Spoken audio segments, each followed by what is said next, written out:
Day 1. 87 kilometers. Oberfeldwebel Klaus Hartmann sat in the driver's position of War Daddy II, hands gripping controls designed for American fingers, watching gauges labeled in English he barely understood. Behind him, the reconnaissance unit's convoy had already stopped twice. A Kugelwagen with vapor lock, a half-track losing oil pressure in the merciless North African heat. The Sherman kept running. Hartmann had driven Panthers. He knew the drill. Nurse the throttle, baby the transmission, pray the final drives held for another 50 kilometers before the inevitable grinding failure that left 45 tons of steel stranded like a beached whale. German tank operations weren't measured in distance covered. They were measured in breakdowns survived. But this American machine shifted gears like his father's pre-war Opel. Smooth. Effortless. Almost insulting in its simplicity. Day 2. 164 kilometers. The engine temperature never climbed into the red zone. Hartmann watched the gauge obsessively, waiting for the moment when cooling systems failed and crews were forced to shut down before catastrophic damage occurred. That moment never came. The air filtration system, crude by German standards, practically agricultural in its design, handled Saharan sand without complaint. Panthers in North Africa choked on desert dust within hours, filters clogging until engines starved and seized. German maintenance crews carried spare filters like ammunition. The Sherman's filters didn't need changing. Day 3. 251 kilometers. Hartmann's crew stopped reporting mechanical issues because there weren't any. No transmission whine, no overheating. No ominous grinding from the final drives that signaled impending catastrophic failure. Just the steady rumble of the Continental R975 radial engine, mile after mile, like a Bavarian clock that refused to stop ticking. The unsettling part wasn't that the tank worked. The unsettling part was that it worked effortlessly, as if automotive reliability were a mundane expectation rather than an engineering miracle. Day 4. 312 kilometers. By the time Sfax appeared on the horizon, Hartmann had stopped thinking of War Daddy II as a captured trophy. The tank had become evidence. Proof of something German commanders didn't want to acknowledge, and German engineers couldn't explain. American industrial competence wasn't theoretical anymore. It was measurable, documented, undeniable. Before we continue, click that subscribe button, like this video, and let me know in the comments where you're watching from. It brings me great joy, knowing that these war stories and lessons get to people all over the world. Your support helps us bring more thrilling war stories, and trust me, you won't want to miss them. Now, let's get back to the story. 350 kilometers without maintenance intervention, without breakdowns, without the mechanical fragility that defined German armored operations. When Hartmann finally shut down the engine at the port, he climbed out and stared at the machine that had just rewritten everything Wehrmacht doctrine assumed about American manufacturing capability. The tank sat silent in the desert sun, dusty, unremarkable, ordinary, and that was the most terrifying thing about it. German engineering had produced Tigers and Panthers, magnificent beasts of war, powerful and sophisticated. But magnificence meant nothing when your tanks couldn't reach the battlefield. The Americans had built something Germany never could, a tank that simply refused to break. War Daddy II was loaded onto a cargo ship bound for Kummersdorf, where the real investigation would begin. But Hartmann already knew what German engineers would discover. The enemy's secret weapon wasn't firepower. It was reliability, industrial, unglamorous, and impossible to defeat. Sfaxport, Tunisia, February 1943. The telegram from Panzer Army Africa reached Berlin within hours of War Daddy II's arrival at the port. Not a routine capture report, Those came by the dozens as Axis forces overran American positions at Sidi Bouzid. This message carried a different weight. Captured M4A1 operational after 350 kilometers desert transit. 0 mechanical failures. Request immediate shipment to Kummersdorf for technical evaluation. Priority, urgent. At the Army Weapons Office on Bendlerstrasse, the message landed on desks already buried in alarming intelligence reports about American production capacity. Fragmentary assessments suggested the United States was manufacturing tanks at rates Germany couldn't approach, but numbers on paper remained abstract, easy to dismiss as exaggeration or propaganda. A functioning tank that survived what German vehicles could not was concrete evidence.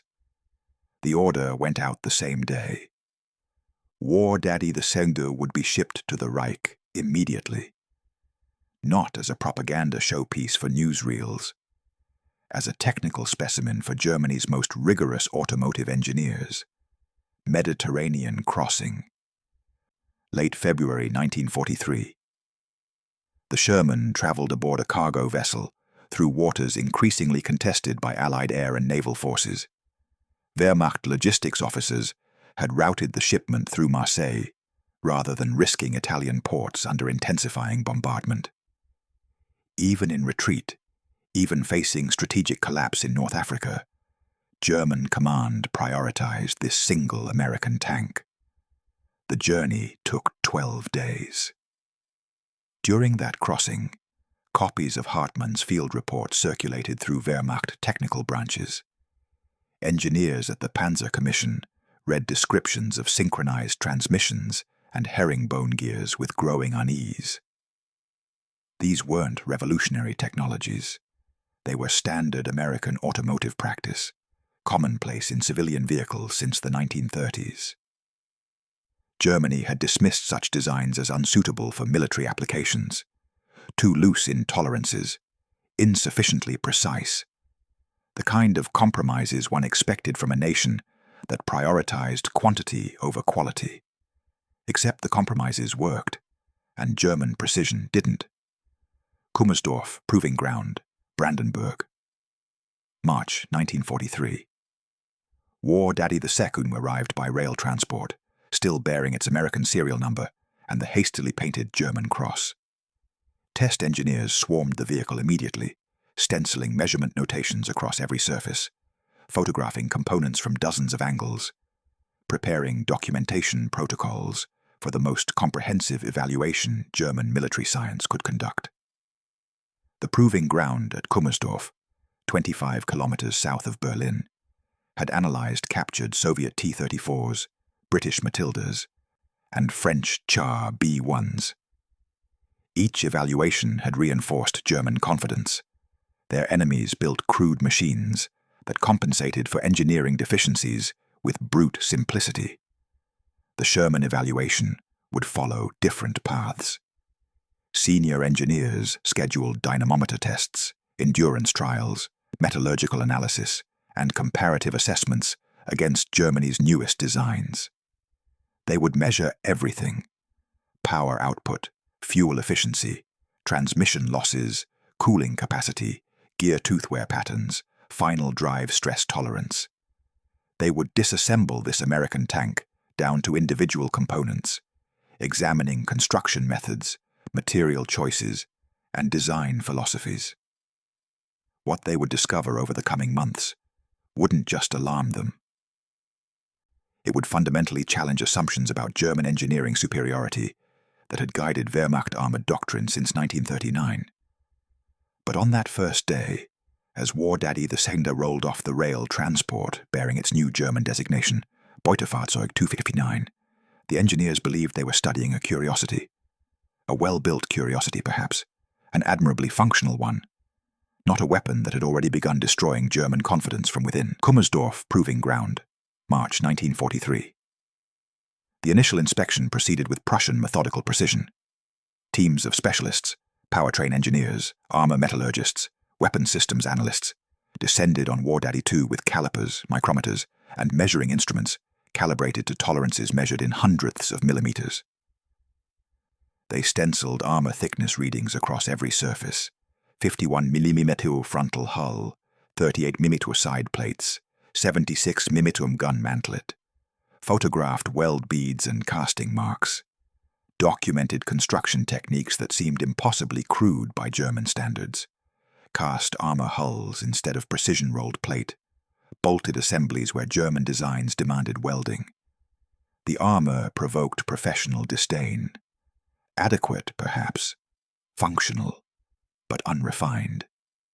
Then they opened the transmission housing, powertrain analysis team. Day 3. Oberingenieur Werner Osenberg had designed gearboxes for Maybach since 1936. He understood transmissions the way conductors understood symphonies. Every gear ratio, every tolerance stack, every load path mapped in his mind with absolute clarity. He stared at the Sherman's transmission and felt something unfamiliar. Confusion bordering on disbelief. Herringbone-cut gears. Helical teeth arranged in a V pattern that distributed mechanical stress across multiple contact points simultaneously. The design eliminated the concentrated loading that destroyed straight-cut gears under combat stress, the kind of catastrophic tooth failures that left Panthers stranded with shattered gearboxes. Osenberg had proposed herringbone gears for German tanks in 1938. The manufacturing committee rejected the design as too complex for mass production, requiring specialized cutting equipment and skilled machinists Germany couldn't spare for tank production. The Americans had machined these gears by the thousands, in multiple factories. With tolerances generous enough that any competent machinist could produce them, he measured the gear backlash, the clearance between meshing teeth. German transmissions demanded precision fits, measured in fractions of millimeters. Too much clearance caused noise and inefficiency. Too little caused binding and premature wear. The Sherman's gears had clearances that would horrify German precision engineers. Sloppy, careless, unacceptable by Wehrmacht standards. They also never jammed, never bound, never required the obsessive adjustment that kept German mechanics awake at night. Synchronized shifting. Day 5.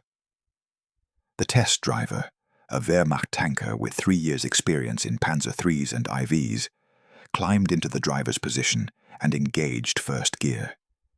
He'd read the manual translation, understood the theory. He released the clutch, expecting the violent engagement, the careful throttle management, the double clutching dance that defined German tank operation. The Sherman shifted like his brother's Volkswagen. Smooth, progressive, almost automatic in its forgiveness of driver error. Second gear, third, fourth, fifth. Each transition required nothing more than clutch depression and lever movement. No rev matching, no careful timing, no expertise. The synchronized transmission, common in American automobiles since the mid-1930s, made tank driving accessible to soldiers with basic automotive knowledge. German transmissions demanded specialists. Panthers required drivers who'd trained for months, learning the precise clutch and throttle coordination that prevented transmission destruction. The Americans had eliminated that requirement entirely.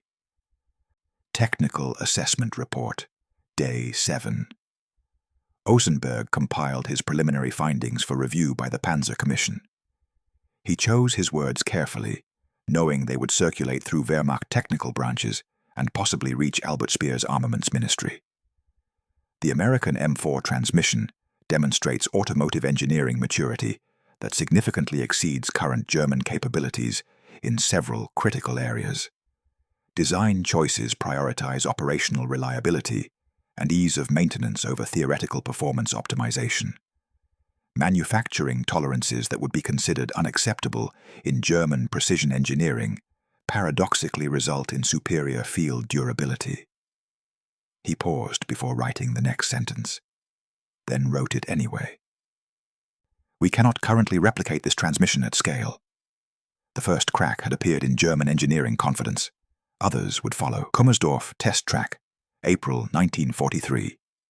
The endurance trials began at dawn with War Daddy II weighing 30.3 metric tons fully loaded, ammunition, fuel, crew equipment, and instrumented with sensors monitoring every critical system: engine temperature, oil pressure, transmission fluid temperature, final drive bearing loads, fuel consumption plotted against distance and terrain. German test protocols demanded comprehensive data. They would get more than they wanted. 100 kilometers. Day 1. The Sherman completed the first circuit without incident. Engineers noted cooling system performance within normal parameters, despite ambient temperatures exceeding 20 degrees Celsius and sustained high-load operation. The Continental R975 radial engine, an air-cooled design adapted from aircraft applications, maintained stable temperatures that would have triggered overheating warnings in liquid-cooled Maybach engines. Unremarkable results. Expected performance. The comparison data arrived that afternoon. A Panther AWSF-D, completing identical trials, had experienced cooling system strain at 73 kilometers, forcing a mandatory cool-down stop. 250 kilometers. Day 3. No transmission failures, no gear teeth damage, no synchronizer wear beyond negligible surface contact marks. The test driver submitted his report with a single handwritten note in the margins. Shifts easier than my staff car. Osenberg cross-referenced the data against Panther field reports from the Eastern Front. At 250 kilometers, early model Panthers were experiencing a 12% transmission failure rate.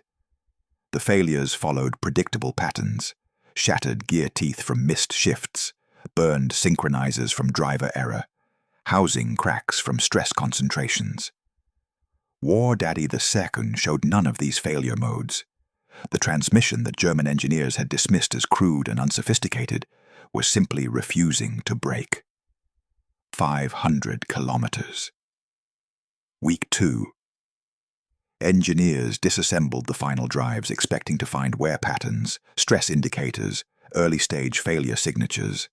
They found components that looked barely used. The herringbone gears, operating under combat equivalent loads for hundreds of kilometers, showed surface contact polishing, but no measurable tooth wear. No pitting, no spalling, no micro cracks propagating from stress concentrations. A Panther's final drives at 500 kilometers would show clear distress. At 150 kilometers, some failed catastrophically. The comparison wasn't close, it was humiliating. 1,000 kilometers. Week 4. The data no longer told a story of adequate American engineering.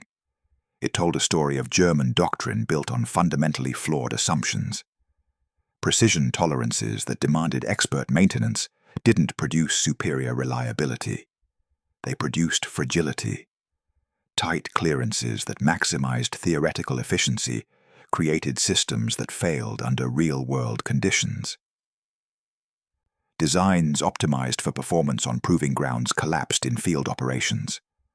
The Sherman's sloppy tolerances absorbed shock loads. Its crude cooling system handled temperature extremes. Its unsophisticated transmission forgave driver errors that destroyed German gearboxes. Every German engineering principle that prioritized theoretical perfection over practical functionality was being systematically invalidated by one American tank that simply kept running. 2,000 kilometers. Week 7. Osenberg submitted his final automotive assessment report. The summary ran to 43 pages of technical analysis, metallurgical data, and comparative performance metrics. The conclusion required only 3 sentences. The M4 Sherman demonstrates operational endurance exceeding any German tank currently in service by a factor of 4 to 6. Design philosophy prioritizes reliability under field conditions over maximum theoretical performance. We lack the industrial capability to replicate these results at production scale. He attached field reports from North Africa and the Eastern Front, showing Panther operational readiness rates between 16% and 40%, meaning more than half of Germany's most advanced tanks sat broken at any given moment. The Sherman's automotive trials at Kummersdorf had effectively ended at 2,000 kilometers, not because the tank failed, but because the test engineers had seen enough. They knew what American industry could produce, and they knew Germany couldn't match it. The doctrine built on precision engineering and theoretical superiority was crumbling, replaced by a stark realization. Reliability was a weapon, and Germany was losing the war, one broken final drive at a time. Hillersleben Artillery Range, June 6, 1943. Reich Minister Albert Speer arrived by staff car, trailing an entourage of armaments industry leaders and senior Wehrmacht officers. The demonstration had been scheduled for weeks, a comprehensive display of German armored capability designed to showcase the Panther's readiness for large-scale deployment and the Ferdinand's technological sophistication. No one had planned for the American tank to participate. That addition came from Speer himself after reviewing Kummersdorf's preliminary reports.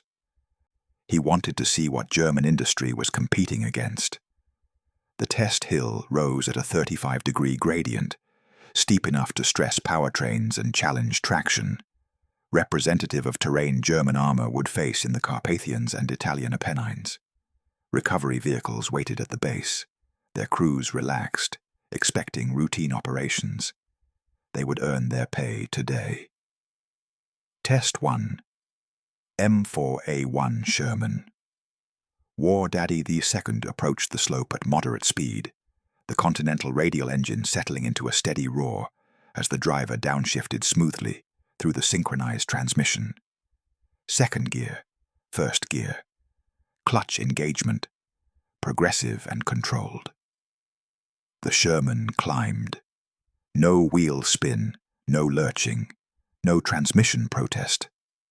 The tank ascended the gradient like a farmer's tractor working a hillside field, unremarkable, workmanlike, utterly confident. At the crest, the driver executed a neutral turn and descended the reverse slope without drama. Speer watched in silence. Beside him, Oberst Heinrich von Brandenstein, chief of the Panzer Commission, made notes on a clipboard, his expression carefully neutral. The Americans had just made hill climbing look easy. Test 2, Panther AUSF.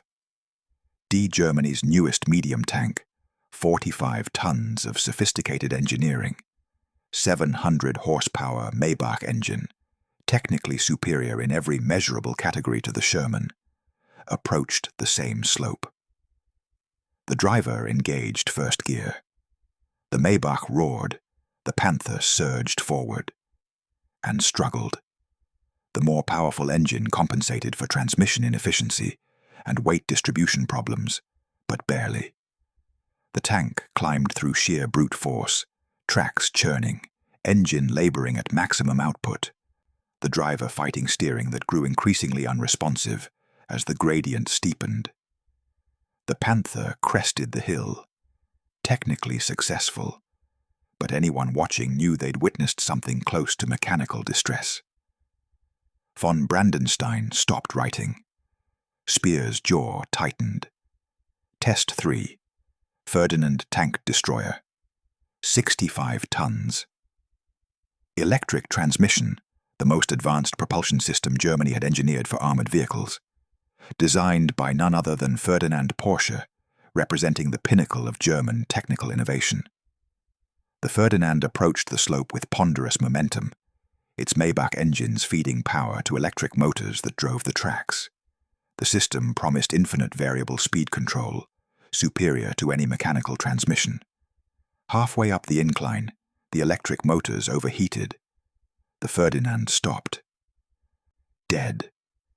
Engines running, tracks motionless, 65 tons of Germany's most sophisticated tank destroyer, sitting immobile on a simple test hill.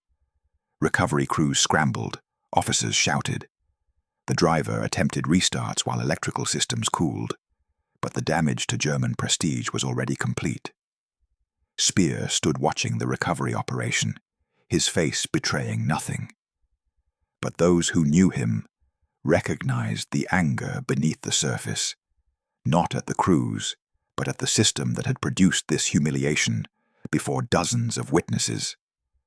Post-demonstration assessment.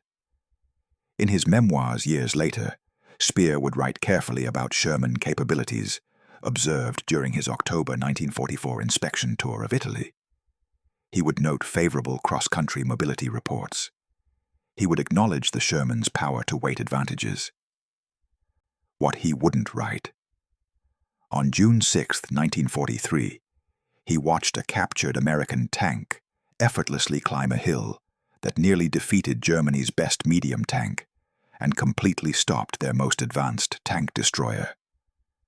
The myth of German armored superiority, built on stories of Tigers crushing Soviet T-34s and Panthers dominating battlefield encounters, had just shattered against the reality of basic automotive competence. The Sherman wasn't revolutionary. It wasn't even particularly sophisticated. It just worked, every time, without excuses. And that was a capability Germany could no longer claim. Wehrmacht High Command, Berlin, summer 1943. The internal reports circulated through sealed envelopes marked Geheim Kommandosache, secret command matter. Distribution limited to senior armaments officials, Panzer commission members, and select Wehrmacht technical staff. The documents didn't contain propaganda. They contained mathematics, and the mathematics were damning. Kummersdorf Final Assessment Report. July 1943. M4A1 Sherman, Beutefahrzeug 259. Operational range before major maintenance, 2,187 kilometers. Actual test data. Transmission failures, 0. Final drive failures, 0. Cooling system failures, 0. Average maintenance interval, 801,000 kilometers. Field estimate. The numbers sat on the page like an indictment. Panzer V, Panther Operational Readiness Assessment. Eastern Front data, April-June 1943. The field reports told a different story. 9th Panzer Division, 16% operational readiness. Grossdeutschland Division, 37% operational readiness. 23rd Panzer Division, 41% operational readiness. Readiness percentages that meant at any given moment, more than half of Germany's most advanced tanks sat broken, awaiting parts, undergoing repairs, or abandoned because the failures exceeded field maintenance capability. The primary failure mode appeared with statistical consistency across every unit. Final drives. Final drive failure analysis. Panzer Commission Technical Report, 47-43. Oberst von Brandenstein compiled the data with clinical detachment. Panther final drive assemblies demonstrate catastrophic failure rates under field conditions. Average operational life, 150 kilometers. Failure mode, gear tooth shearing under load.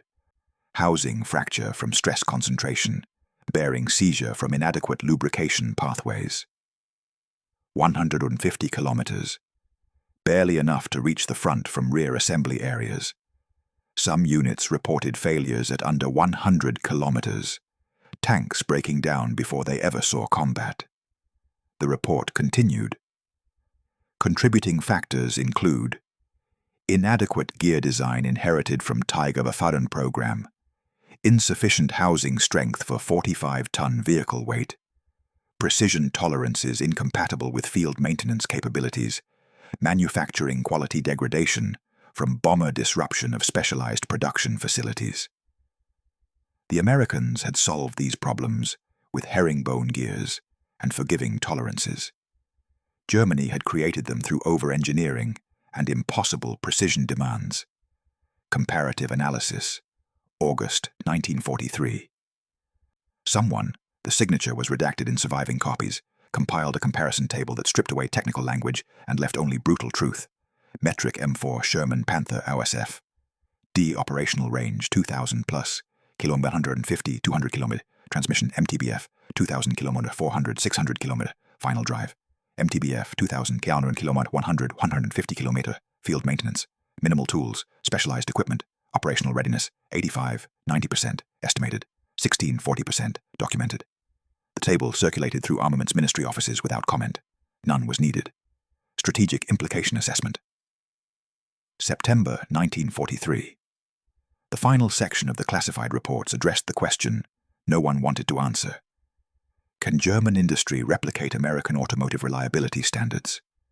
The response, buried in bureaucratic language, amounted to a single word. No. Germany lacked the automotive manufacturing base, lacked the machining equipment for mass-producing herringbone gears, lacked the standardization that made American parts interchangeable across manufacturers, lacked the workforce training that allowed semi-skilled laborers to produce consistent results. Most critically, Germany lacked time, retooling factories under Allied bombing, retraining workers while losing skilled machinists to conscription, redesigning transmissions and final drives while Panthers were already in production and Tigers were being fielded. The engineers could document the problem with scientific precision. They could not fix it. Final note. November 1943. At the bottom of one report, an anonymous engineer had written a single sentence in pencil, later erased but still visible under examination. We are losing the war in our workshops, not on the battlefield. No one contradicted the assessment.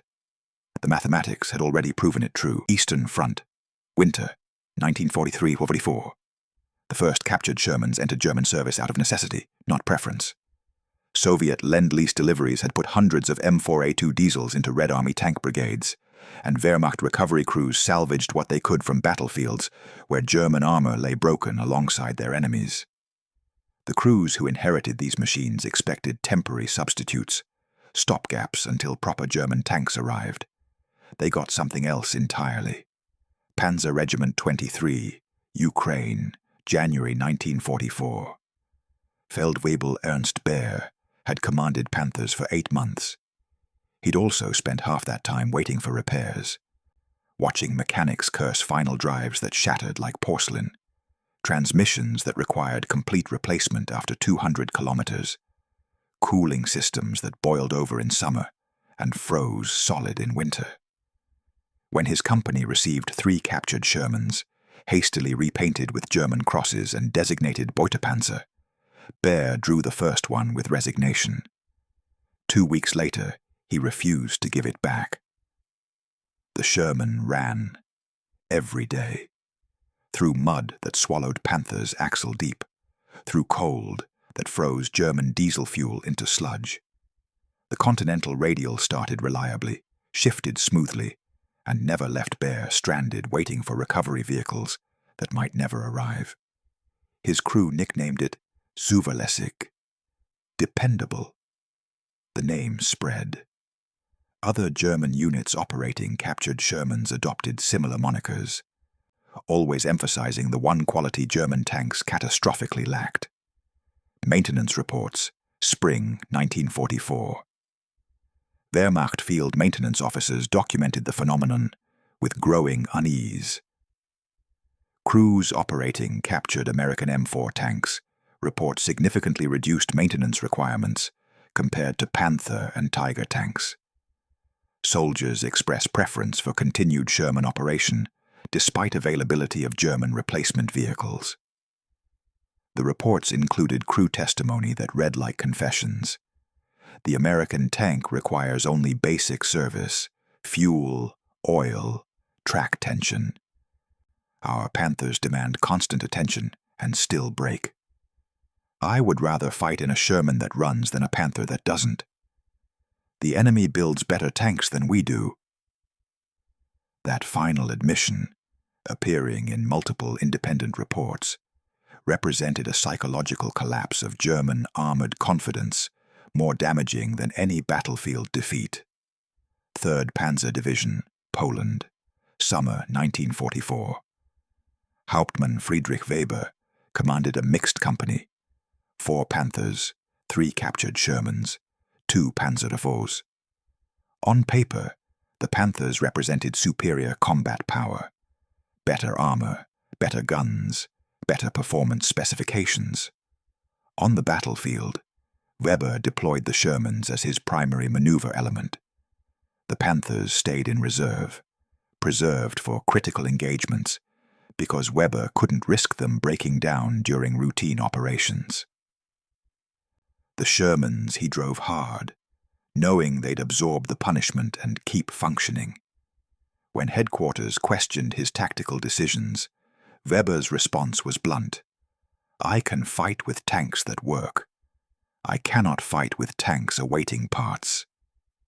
The bitter calculus. Autumn 1944. By late 1944, captured Shermans had become prized assets in German units fortunate enough to possess them. Crews maintained them carefully, hoarded spare parts scavenged from destroyed vehicles, and sometimes painted them to resemble German tanks to avoid being targeted by their own side. The irony was inescapable. German tankers, soldiers of a nation that prided itself on engineering excellence and technical superiority, were fighting with enemy equipment because it worked better than their own. Propaganda still celebrated Tiger Aces and Panther battalions. Newsreels still showed German armor crushing Soviet resistance.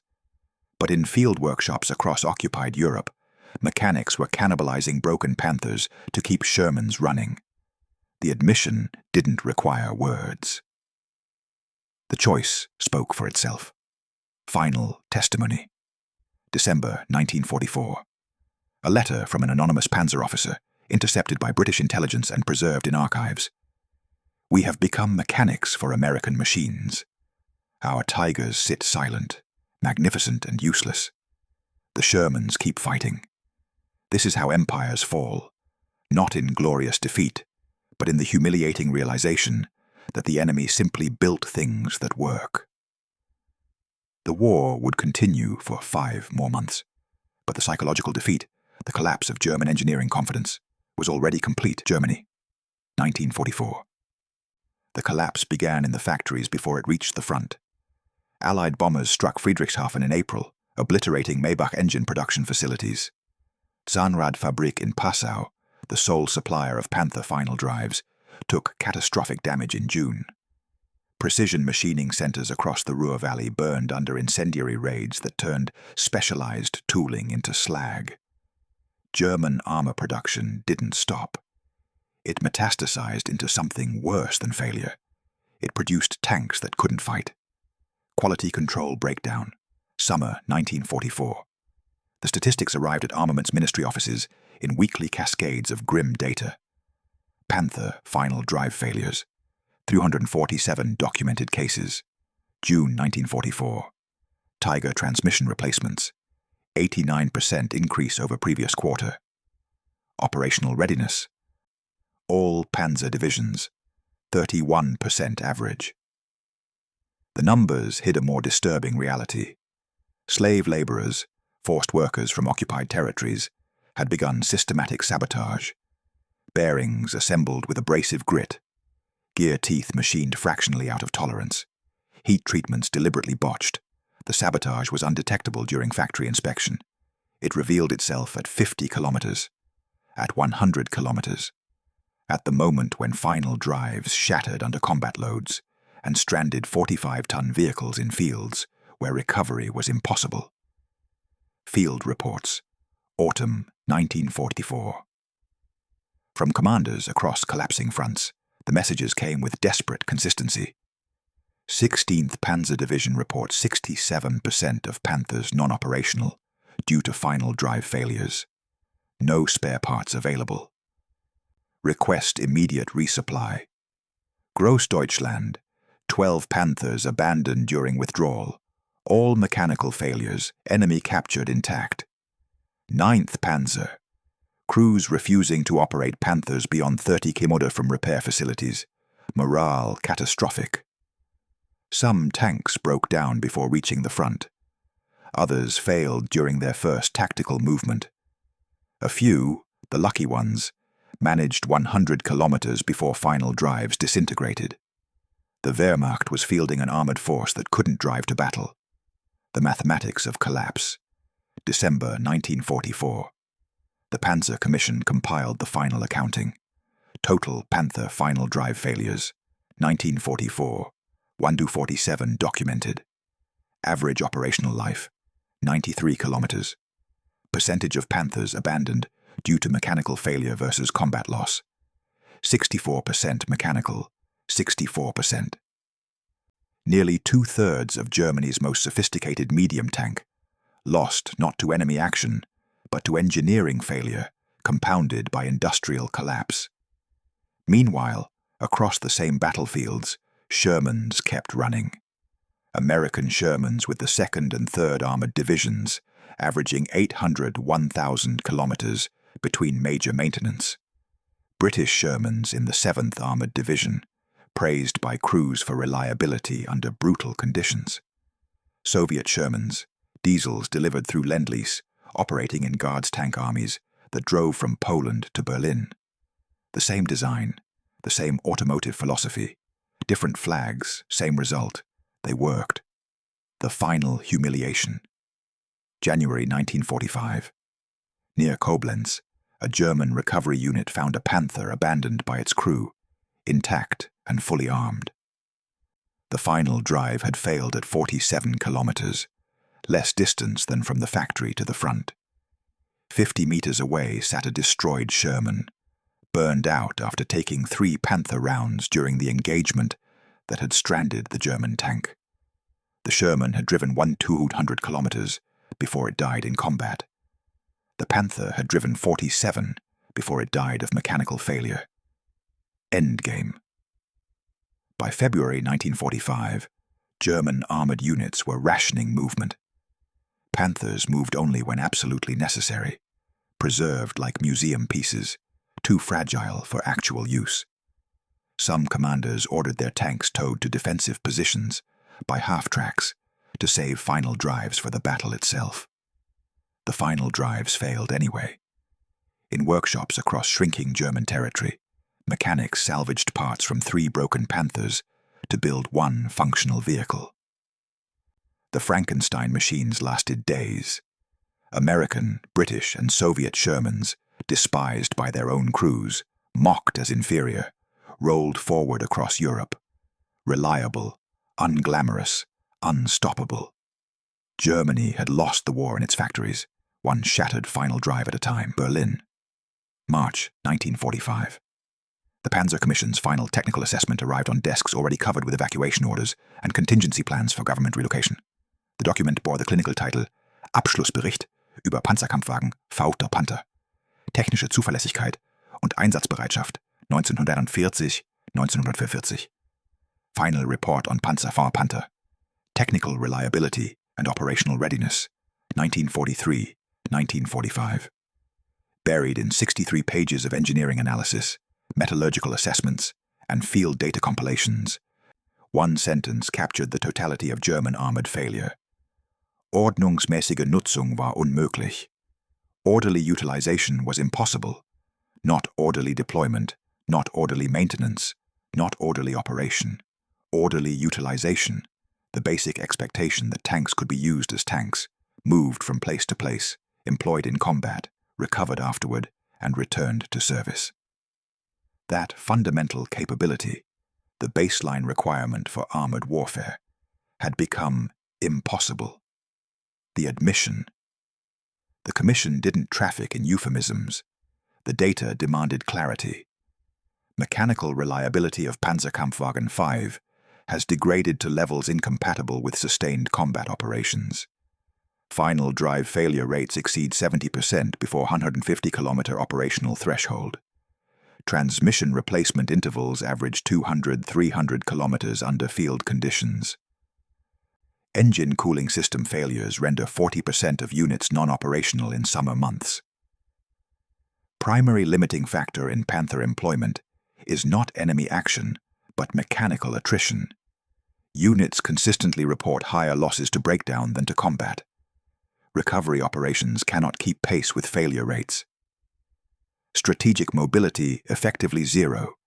Tactical mobility severely compromised. The words had weight, Because they avoided drama. No blame assigned, no excuses offered, just mathematics presented with Prussian directness. Germany's most sophisticated medium tank had become militarily useless. Crew Psychology Report, February 1945. Embedded within the technical assessment sat testimony from unit commanders that revealed something darker than mechanical failure: psychological collapse. Crews refuse extended operations beyond 20-kilometer radius from repair facilities. Persistent fear of mechanical breakdown in enemy territory overrides combat motivation. Multiple instances of crews abandoning functional Panthers preemptively during tactical withdrawals. Justification: better to destroy the tank ourselves than leave it stranded for the enemy. Morale among Panther crews significantly lower than Panzer IV units operating older, less capable, but more reliable vehicles. Soldiers were abandoning perfectly armed, fully operational tanks, not because they faced overwhelming enemy forces, but because they didn't trust their machines to bring them home. The comparison. They didn't write. The Commission's report made no mention of the Sherman. No comparative analysis. No acknowledgement of the American tank that had triggered the crisis of confidence 30 months earlier at Kummersdorf. The absence spoke louder than any technical comparison could. Everyone who read the report knew the implicit comparison. Everyone understood what remained unwritten. American tanks worked. German tanks didn't. The war's outcome had been determined not by tactical brilliance or strategic vision, but by something as mundane as final drive reliability. Final notation: April 1945. At the bottom of the last page, someone, the signature was illegible, had added a handwritten note dated April 12, 1945. Production of replacement final drives suspended. Factory capacity reassigned to small arms ammunition. Existing Panther inventory to be utilized until mechanical failure renders vehicles inoperable. No further maintenance support authorized. The Third Reich had officially abandoned its most advanced tank to entropy. Panthers would fight until their final drives shattered. Then they would be destroyed by their own crews, or captured intact by enemies who would marvel at the sophisticated engineering that had produced such spectacular unreliability. The war ended. 3 weeks later. By then, most Panthers had already ended their service the same way. Broken down beside roads, in fields, in forests. Magnificent machines rendered immobile by the basic mechanical failure that American automotive engineers had solved a decade earlier. Orderly utilization was impossible. It had been impossible since February 1943, when War Daddy II completed 350 kilometers without braking and exposed the truth German engineering had been unwilling to face. Kummersdorf Proving Ground, May 1945. Soviet forces found War Daddy II still sitting in the test facility, stenciled with measurement notations from 2 years of German analysis. The tank had survived the war intact, outlasting the regime that captured it, outlasting the engineers who studied it, outlasting the doctrine it had helped destroy. Serial number USA 306641, built by Lima Locomotive Works, captured in Tunisia, shipped to Germany as a curiosity. It had become a tombstone for German engineering confidence. The truth they discovered too late. The Sherman wasn't the most powerful tank of World War II. German Tigers and Panthers mounted superior guns. Soviet IS-2s carried heavier armor. British Challengers deployed more advanced optics. But the Sherman had one quality that trumped every technical specification, every performance metric, every engineering achievement. It worked. Always. Everywhere. From the North African desert, where War Daddy II first revealed American automotive maturity, to the hedgerows of Normandy where Shermans advanced while Panthers broke down, to the drive across France, where American armored divisions achieved operational ranges German commanders considered impossible. The Sherman arrived. Every day, every battle, every theater. That reliability, mundane, unglamorous, statistically predictable, had proven more decisive than any technical superiority. The industrial philosophy Germany never understood. American automotive engineers hadn't designed the Sherman to be perfect. They'd designed it to be producible, to be maintainable, to be operable by ordinary soldiers with basic mechanical knowledge, herringbone gears that forgave manufacturing tolerances, synchronized transmissions that eliminated specialized driver training, cooling systems over-engineered to handle abuse, final drives built with margins that exceeded requirements by comfortable factors. Every design choice prioritized field reliability over theoretical performance. Every component accepted good enough over perfect. Germany had pursued perfection and achieved fragility. America had pursued sufficiency and achieved dominance. The mathematics of victory. By war's end, the numbers told a story German engineers had tried desperately to avoid.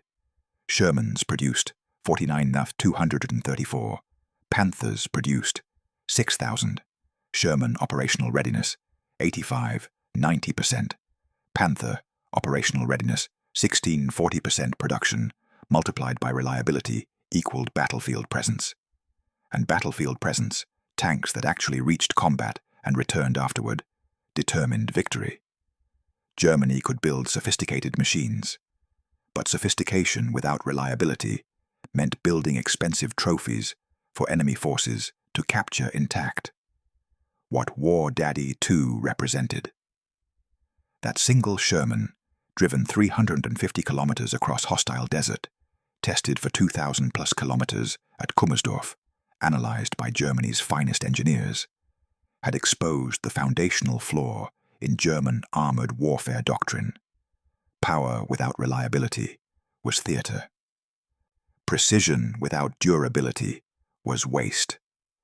Engineering excellence that produced vehicles too fragile for war was not excellence. It was failure disguised by sophisticated terminology. The Americans had understood what German engineers refused to accept. Wars aren't won by the best tank. Wars are won by the tank that's there, at the front, operational, ready to fight, capable of returning for tomorrow's battle. The final lesson.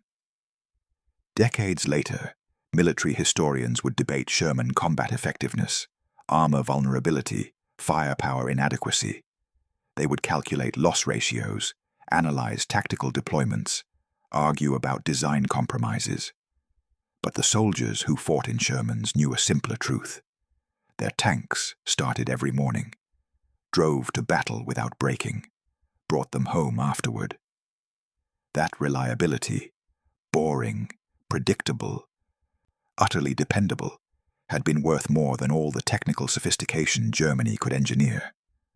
Kummersdorf, 1945. War Daddy II sat silent among the ruins of German armored ambition. Around it lay the wreckage of Panthers with shattered final drives, Tigers with seized transmissions, Ferdinands abandoned after their electric systems failed. The American tank that wouldn't break had outlasted them all. It hadn't won through superiority. It had won through something simpler and far more powerful. It showed up. Every day, every battlefield, every time it was needed. In the end, that was the only statistic that mattered.